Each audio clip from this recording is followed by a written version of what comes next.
So in the previous two videos, I picked up the blue Renault Megane. So this is what I picked up for £750. It is a lovely blue Renault Megane. And then in the next video, I was fixing some of the issues, getting ready to sell it, as well as making it nicer for me to drive to work. Oh, look at there's half the ocean. Whatever Frenchman designed this, I hope the guillotine is still an option because you deserve it. In today's video, I'm going to be fixing a few little more issues so that it's ready to be sold and show you the full price breakdown and whether or not I made any profit. Stick tuned to the end of the video to make sure you can see the final price breakdown. Right. Let's get into the first fixes on the car, and that is actually to do with the window regulator on the passenger side. So the next issue that I did mention was actually to do with the driver's side window. Now I'm really hoping, fingers crossed, that the window mechanism itself isn't broken, because if it is, that's a £50 replacement part. Very expensive considering the cost of the car. I'm hoping that it's fallen off the rails and that maybe we can tighten it. Now the only way to do that is actually to take this door card off and have a look underneath. Just about.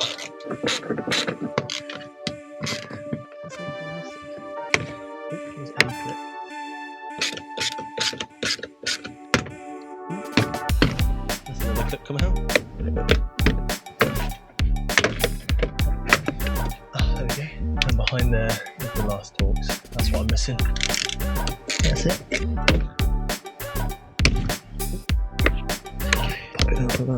There you go. Out. Good. With the door card successfully off, I now have to remove these white plastic coverings as well so that I can see the window regulator. Now, I can see the arm and already it looks a bit bent, which is concerning. Something tells me that is meant to be in there, and that's why we're having issues. Yeah, that pin should be in there, but that's not reaching, is it? Right, I'm going to come back once I've actually figured this out. Okay, hopefully you can hear me over the engine. I've made really good progress. If you take a look in here, the rail which sits here where my finger is and this bit are so close to being aligned. So I'm just going to come back once I've hopefully managed to get that pin into that hole. One eternity later. Despite my best efforts, I could not get it to go into that little plastic clip. However, I have got it in a position where it kind of stays within the rails. So when I do the window now, it does kind of go up and down enough to make sure it kind of stays in there. I'm going to put some grease in here just to make sure it's sliding nice and smooth. So I've got a big tub of grease which we can use. I'm going to use the screwdriver just to literally put some on the rail and everywhere in there and just hope that that helps. A bit of a bodge, but you know what? If this works and I don't have to spend £50, then I'm going to be very happy. Let's just run it a few times. Hopefully it works. Right, let's get the door card back on. And then this job should be hopefully fixed. If not, we can always take the door card off again and do the £50 fix. But I'm hoping that this is good enough for now, and it should mean that I don't have to spend the £50, which will make a big difference when I go to sell the car. Right, let's get the door card back on.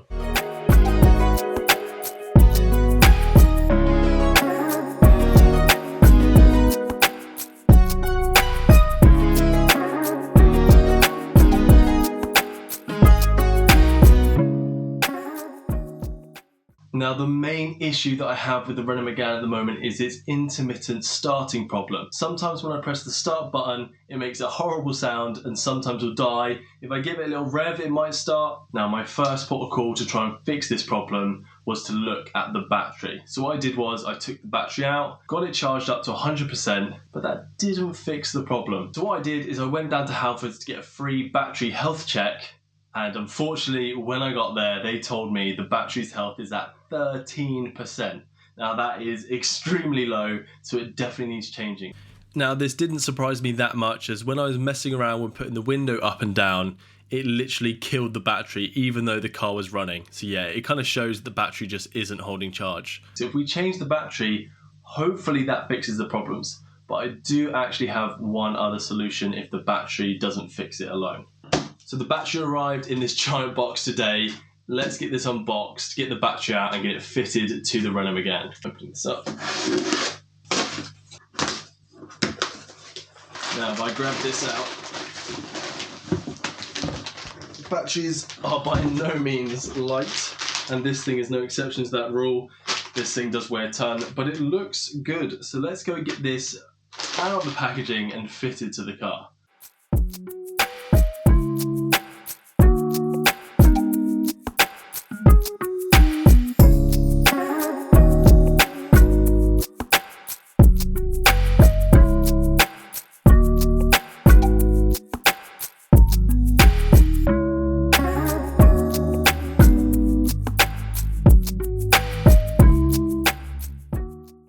That is the new battery fitted, and fingers crossed that fixes the starting issue. If not, I'm going to clean out the throttle body now, because that can sometimes cause issues with it idling properly. If there's too much gunk or dirt caused in the throttle body, it can't open and close properly.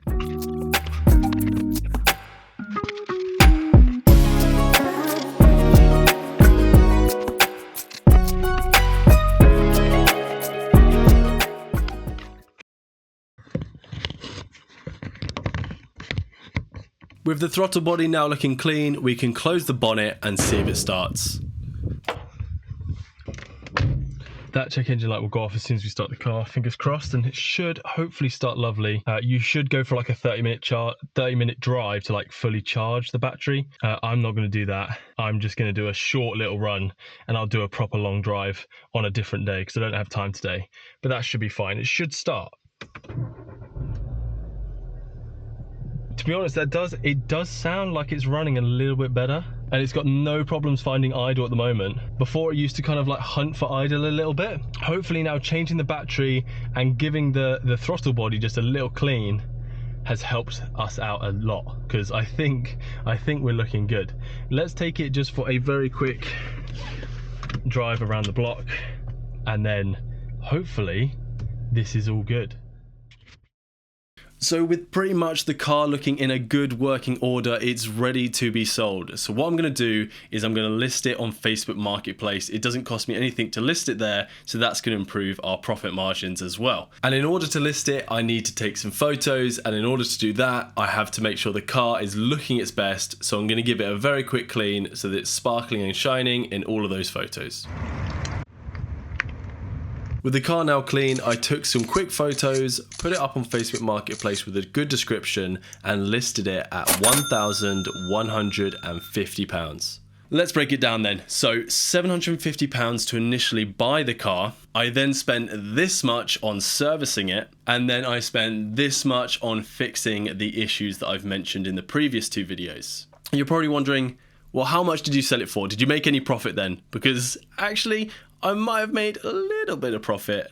So I sold it for £1,000. Now I am actually really happy with that. If we work out the final profit, it is this much. Not a huge amount of profit, but for my first go at flipping a car, I'm pretty happy with that. And it got some good content for the channel, and I'm overall just pretty happy with the result. Let me know down in the comments, do you think this was a good flip? I mean, I know it's not the best, there's definitely ones where you can make more profit, but not bad for a first go. Let me know what you'd like to see in the future. Do you want to see me doing more flipping cars or more modifying? Let me know in the comments, but that is it for this video. I will catch you in the next one.